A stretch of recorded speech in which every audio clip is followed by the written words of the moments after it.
السلام علیکم، آپ دیکھ رہے ہیں ریلٹی ناؤ. میں ہوں علی سرور. سب سے پہلے لاکھوں کروڑوں اور بہت دور دور سلام حضور اکرم صلی اللہ علیہ وآلہ وسلم کی ذات اقدس پر. گزشتہ روز ایم کیو ایم پاکستان کی پریس کانفرنس پر میرا پروگرام کیا تھا، اور اس پریس کانفرنس کے بعد پاکستان پیپلز پارٹی کا بھی جواب آ گیا، اور جواب در جواب اب بات سلسلہ چل نکلا ہے. کیا ایسی بات کہہ دی گئی تھی ایم کیو ایم کی پریس کانفرنس میں، اور اتنے سارے لوگ کیوں آ گئے تھے، اس پہ بات کرتے ہیں. اور مصطفیٰ کمال صاحب کا ایک انٹرویو وائرل ہے آج کل، جو ایک پوڈ کاسٹ میں انہوں نے شرکت کی اور وہاں کچھ جملے انہوں نے ادا کیے. وہ جملے بہت وائرل ہو رہے ہیں. جس طرح ایک نمائندے ہیں جیو نیوز کے مرتضیٰ علی شاہ، انہوں نے کیا کہہ دیا بانی متحدہ کے حوالے سے، یہ بھی خبر شامل کرتے ہیں. اور بانی متحدہ کے حوالے سے خبر یہ بھی ہے کہ ان کے قریبی ساتھی کو سزا ہو گئی ہے 8 سال کی. اچھا، کیا ان کے ساتھی نے ایسا جرم کر دیا کہ ان کو سزا ہو گئی؟ یہ ساتھی ہیں کون، کیا انہوں نے کیا، تعلق کیا ہے ان کا، اس پر بھی ہم بات کریں گے.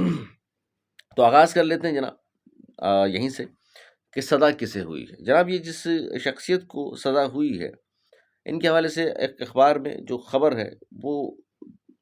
بتاؤں میں آپ کو کہ انہوں نے کیا کہا. وہ کہتے ہیں جی پاکستان میں دہشت گردی پر یہ بانی متحدہ کے ساتھی ہیں، ان کو امریکہ میں 8 سال کی سزا سنا دی گئی ہے. امریکی ریاست ٹیکساس سے متحدہ انٹرنیشنل کی ٹارگٹ کلنگ ٹیم چلانے والی کہکشاں نے کراچی میں حملوں کے لیے سپاری دینے کا اعتراف کیا. اخباری خبر کے مطابق یہ ان کا نام ہے جی کہکشاں حیدر.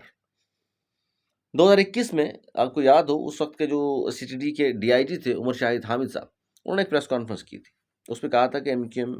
لندن کی رابطہ کمیٹی کے رکن ہیں کہکشاں حیدر. انہوں نے پاکستان بالخصوص کراچی میں قانون نافذ کرنے والے اداروں اور پولیس، سیاسی مذہبی رہنماؤں کو نشانہ بنانے کے لیے بھارتی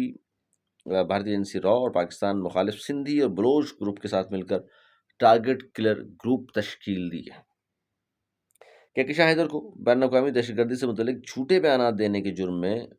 جیل میں 8 سال کی سزا سنا دی گئی ہے. اور آپ کو یاد ہو، اگر کہکشاں حیدر صاحبہ کی وجہ شہرت ان کے بھائی کامران حیدر جو سیکٹر ممبر رہے ایم کیو ایم کے، اور بعد میں وہ امریکہ چلے گئے تھے. امریکہ کے بھی ایک زمانے میں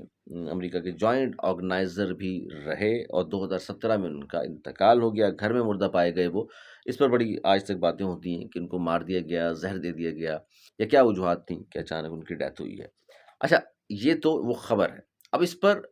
ایم کیو ایم انٹرنیشنل کا بیان بھی سامنے آ چکا. انہوں نے کہا ہے کہ جی کہکشاں حیدر سے ہمارا کوئی تعلق نہیں. مسلسل نظم و ضبط کی خلاف ورزی، پارٹی پالیسی کے خلاف سرگرمیوں پر کئی سال قبل بنیادی رکنیت سے ہم نے اسے خارج کر دیا تھا. یہ تو وہ خبر ہو گئی جو میں نے کہا کہ بانی متحدہ کے قریبی ساتھی کو سزا ہوئی ہے. معاملہ کیا ہے؟ اخبار میں پوری اس میں خبر لکھی ہوئی ہے امت میں. اب میں بات کروں مصطفیٰ کمال صاحب کی. مصطفیٰ کمال صاحب نے ایک انٹرویو دیا، اور اس میں ان کا جو کلپ وائرل ہو رہا ہے ہم تک بھی پہنچا، جس میں وہ کہہ رہے ہیں ظاہر ہے انہوں نے کھل کر بات کی، بہت سارے موضوعات پر انہوں نے بات کی. اس نے اپنی پارٹی اس وقت جو چل رہی ہے اس کی بات کی ہے، ماضی کے حوالے سے بھی انہوں نے بات کی ہے، اور ظاہر اپنی وزارت کے حوالے سے بھی انہوں نے بات کی ہے کہ کس طرح چل رہی ہے، کیا مسائل ہیں کیا نہیں ہیں. اچھا، پھر وہ بات پہنچی ان تک کہ جناب بانی متحدہ. تو انہوں نے کہا دیکھیے الطاف حسین کو یہ کریڈٹ ہے کہ گلی کوچوں سے نکال کر عام سے نوجوانوں کو انہوں نے M P A M N A senator بنوا دیا، اور وہ کہتے ہیں مجھے بھی بنوایا، لیکن ہم نے بھی ان کی عزت میں اضافہ کیا اپنی کارکردگی کے ذریعے. اچھا، یہ کلپ بہت زیادہ وائرل ہو. لوگ کہہ رہے ہیں کہ جی دیکھیے انہوں نے آخرکار تسلیم کر لیا. تو میں آپ کو بتاؤں کہ وہ تنقید بے شمار کرتے ہیں، لیکن جو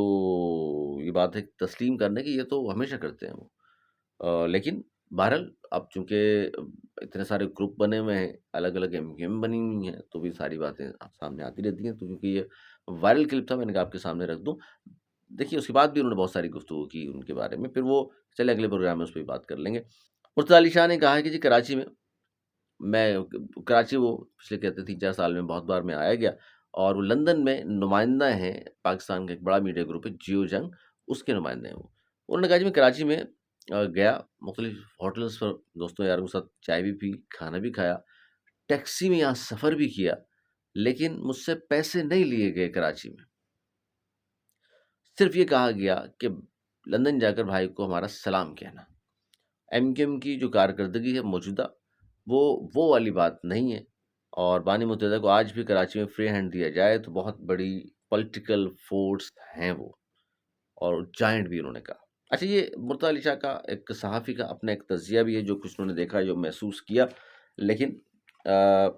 بات پھر وہی آ جاتی کہ جناب اس وقت جو صورتحال ہے، اس وقت پاکستان میں جو صورتحال ہے، اس وقت ان کی پارٹی یعنی کہ ایم کیو ایم پاکستان جو اس وقت ایگزسٹ کرتی ہے پاکستان میں، اس کی جو صورتحال ہے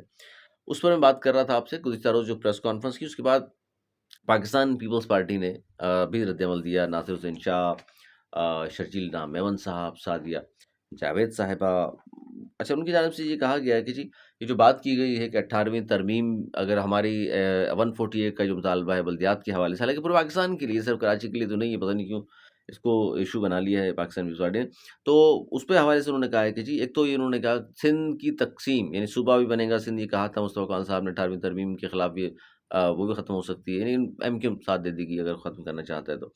تو اس پر انہیں ظاہر ہے کہ سیاسی بیانات ہوتے ہیں دباؤ ڈالنے کے لیے دوسرے کے اوپر، تو اس پر انہوں نے کہا کہ لسانیت کے چورن بیچنے والے ہمیشہ روتے رہیں گے، ایم کیو ایم رہنما اپنی جعلی مینڈیٹ پر زیادہ نہ اچھلیں، 2024 کا الیکشن ہے اور جعلی مینڈیٹ صرف ایم کیو ایم کا ہے۔ واہ!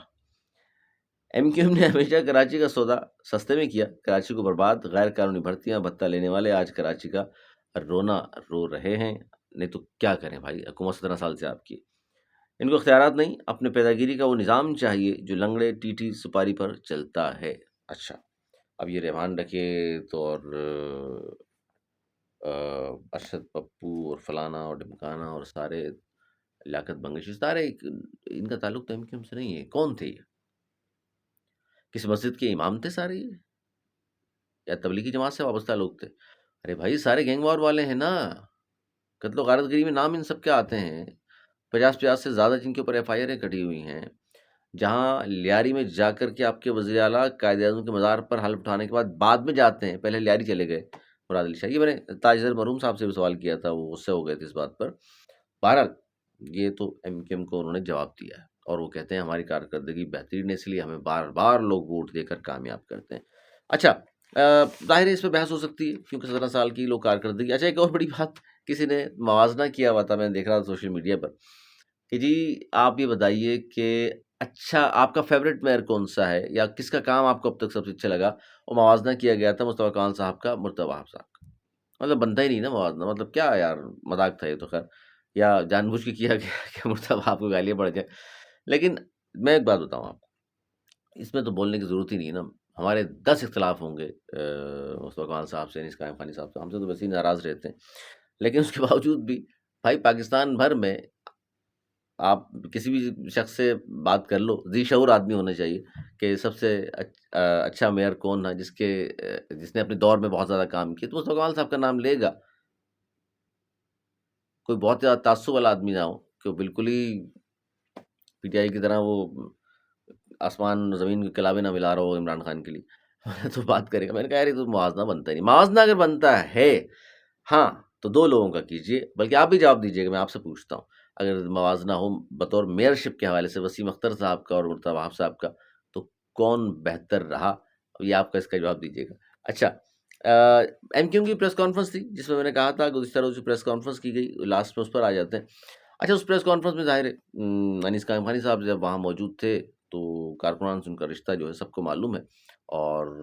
ان کی جو خوبیاں ہیں آرگنائزنگ حوالے سے، میں نے کہا جس طرح ہم سے تو ناراضی رہتے ہیں، لیکن اس کے باوجود بھی یہ بات تو تسلیم ظاہر کراچی میں جو لوگ، کراچی خاص طور سے ان کے شہری علاقوں میں جو لوگ رہتے ہیں جانتے ہیں کہ وہ ایک آواز اگر لگائی انہوں نے، صبح لگا دیں دوپہر شام رات، تو کارکنان دوڑے چلے آتے ہیں۔ وجہ اس کی یہ ہے کہ وہ کارکنان کے درمیان میں رہتے ہیں، ان کے ساتھ اٹھتے ہیں بیٹھتے ہیں، اور ظاہر ان کا پچھلا تجربہ بھی اتنا زیادہ ہے، پرانی ایم کیو ایم میں بھی ظاہر ہے وہ آرگنائزنگ ساری انہی کے ہاتھ میں تھی، یہ سارے لوگ ظاہر ہے کارکنان انہی کے، دیکھا ہے ہم نے تو کراچی میں ان کو کہ وہ آواز دیں اور کارکنان نہ آئیں، ایسا ہو نہیں سکتا، تو اس لیے 2-3 جو گلیاں ہیں بہادر آباد کی پریس کانفرنس سے پہلے بھر دی گئیں، کارکنان اتنے زیادہ تعداد میں پہنچ گئے تھے، تو وہ جو صحافی وہاں تھے، ظاہر ہے ہمارے بھی یار دوست ہیں سارے، میں تو گھر پہ تھا، اور مجھے انہوں نے فون کیا کہ جناب یار یہ آپ بتائیں کوئی اندر کی خبر ہے آپ کے پاس کہ آج ہو کیا رہا ہے، اتنی بڑی تعداد میں کیوں آ گئے ہیں لوگ؟ تو اچھا میں نے بھی اس وقت تک ظاہر ہے فوٹیج نہیں دیکھی تھی، تو میں نے کہا کوئی فوٹیج بنا کے تو بھیجو، پتہ تو چلے کتنے لوگ آ گئے ہیں بھائی جو آپ کہہ رہے ہیں پریس کانفرنس میں عموماً یہ ہوتا ہے کہ رہنما آتے ہیں یا 150 کارکن آگے کھڑے ہو جائیں۔ جب فوٹیج بھیجی تو میں نے کہا ہیں اتنے سارے لوگ، میں نے کہا بھیا یہ کیا مطلب ہے کہ آج تو پھر حالات کچھ زیادہ خطرناک نظر آ رہے ہیں۔ تو بہرحال صرف پریس کانفرنس ہی تھی اور بعد میں پتہ چلا کہ یہ پریس کانفرنس ہی ہے، لیکن اتنی تعداد میں لوگ کیوں آ گئے؟ ظاہر ہے نس قائم خانی صاحب وہاں موجود تھے، اور وہ جہاں موجود ہوتے ہیں تو لوگ تو آتے ہیں بھائی، پھر ان کی اس بات کو تسلیم، جو بھی تنقید کرتے ہیں ان کے اوپر وہ بھی تسلیم کرتے ہیں کہ جناب علی قائم خانی فرق ہے اس پارٹی میں، کیونکہ ان کا تجربہ ہے اور کارکنان کے درمیان رہنے کی وجہ سے ان سے ظاہر کارکنان، ظاہر ہے جو وہ شخص رہے گا ان کے ساتھ کھڑا ہوگا، اٹھے بیٹھے گا، تو پھر دن رات کس وقت بھی وہ آواز دیں گے کارکنان تو پھر آئیں گے بھائی۔ اپنا بہت خیال رکھیے گا، میری اجازت، السلام علیکم۔